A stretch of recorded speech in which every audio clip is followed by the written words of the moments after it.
Hi, my name is Madison Capizzuto, and I am a student in the Social Media Marketing Certificate program here at North Shore Community College.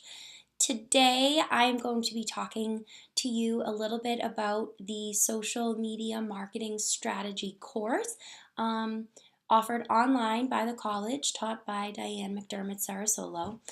So I have a series of questions I'm going to be answering today in this video, the first of which is what was my favorite part of this class.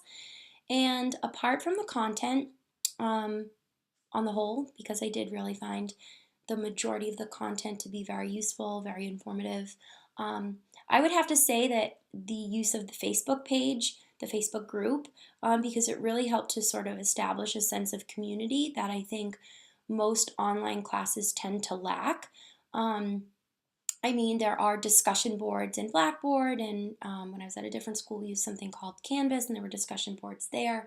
But you don't really have like pictures to associate names with. You don't really have that sort of like multiple ways to communicate with somebody, liking a post and commenting on a post. There's just sort of like replying to somebody's feed, comment in a feed, and that sort of thing. So I thought that the Facebook group really kind of brought a nice sense of community to the class, so I really appreciated that we did that. As far as my least favorite part of the class, I can't really say I had a least favorite part because I really did enjoy, again, the most of it. If I had one negative thing to say, weirdly enough, that's also about Facebook, is that sometimes in having to do assignments on Facebook and then having to screenshot them and then submit them in Blackboard as opposed to just like writing something and having it automatically submitted, it was just a matter of kind of remembering to do things twice. So, once I would go in, it happened to me a few times, I would go and I would do the assignment in Facebook, but I would forget that I had to then screenshot it and then submit it to Blackboard. So sometimes like doubling up like that just kind of made things a little tricky. But obviously I understand why we had to do that.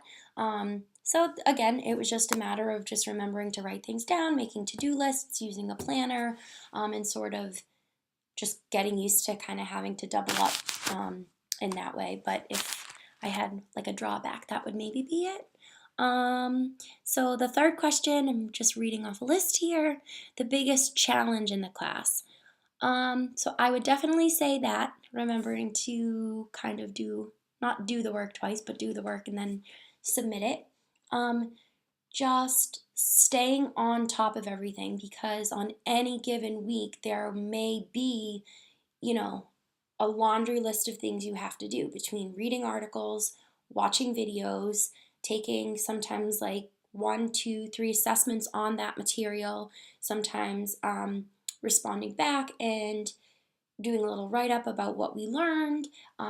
Then apart from that material, doing like the Stu Kent quizzes and whatever was going on in Hootsuite that week or in Buffer that week. So just understanding that there is lots of layers to the different assignments and just staying on top of them could be kind of challenging. Very manageable if you are smart about the way you do it, which is why my number one tip is to definitely figure out what works for you in terms of planning. For me, that means using like a physical planner. I'm one of those super old ladies that has to physically write things down to remember to do them. But if I had to say what was the most challenging thing, that would probably be it, is just time management to get it all done. I think a lot of students at North Shore, like myself, work sometimes multiple jobs. I know there are students who have children and families, may have other, elderly relatives that they take care of or other dependents. And, so just making sure that you are keeping up with things in a timely manner is very, very important and can definitely be challenging at times. If I were running this class next semester, what would I do differently? Be realistic and specific. This is a hard question. I don't know that I would do anything differently per se. Maybe, I think there's something to be said about like the video telecons. I don't know. For me, they were helpful because, it's nice to kind of get a little bit of feedback along the way. Again, with an online class, you tend to sort of lose that human connection, sense of community. So that was yet another thing like Facebook that sort of brought that human connection back to the online class. Um, for someone like me, I mean, I'm a pretty conscientious student. I didn't think that they were super necessary. Um, but again, I understand the value that they did bring, especially maybe to students that do kind of need an extra push, especially where you're not seeing your professor every week, every day. So I don't know. I would just maybe reconsider that or leave it up to the students. Like if you feel you need to speak with your professor, I mean, I'm sure that sometimes goes over like a lead balloon because typically the students that probably should be reaching out are the ones who also don't. So, but I would just maybe rethink that whole thing. Again, I understand why it was important, but sometimes it was just trying to find the time to line up with Diane was hard. You know, she's a busy person and students are busy, so it was a little difficult. So I would maybe rethink that.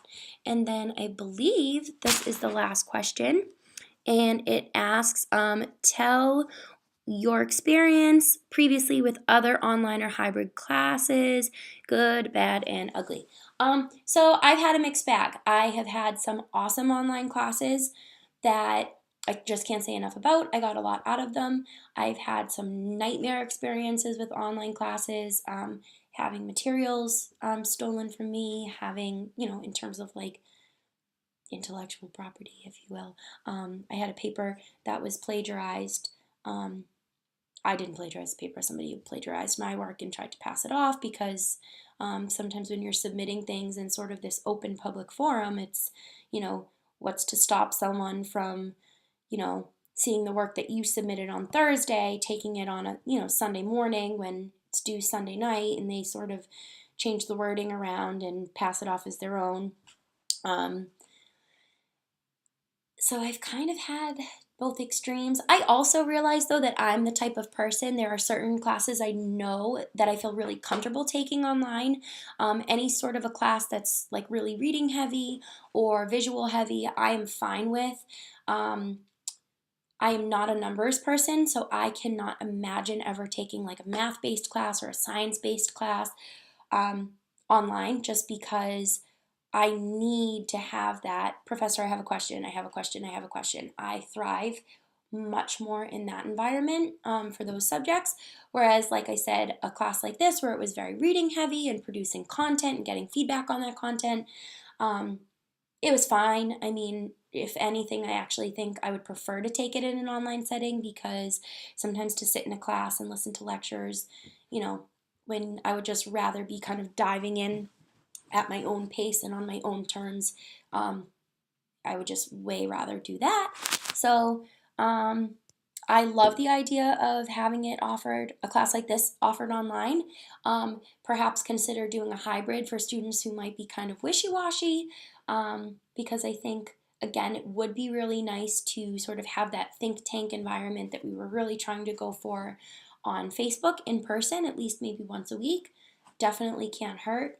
My entrepreneurship class actually this past semester was a hybrid, and that was a class that, although a lot of the work could be done online, I would have much rather had that class meet more frequently than once a week, only because, entrepreneurship, we were discussing business plans and ideas, and that, again, what I'll call a think tank environment, I think would have been so much more beneficial. So again, I think it really depends on the class, but it also really depends on the student and what their learning style is. For me, I really liked that this class was online. I think that it's a good option for people that are trying to, complete the certificate program. It's probably, I mean, I'm assuming here a lot of people like me, again, that work a lot or have family obligations. So convenience was a huge, huge factor in me signing up for this certificate program itself, actually, not even just this class. But yes, I really appreciated all the efforts Diane that you put forward. I really appreciated the thoughts put forth by my classmates. I appreciate the opportunity to give you my feedback, and if I can be of further assistance, please do not hesitate to reach out to me. Thank you.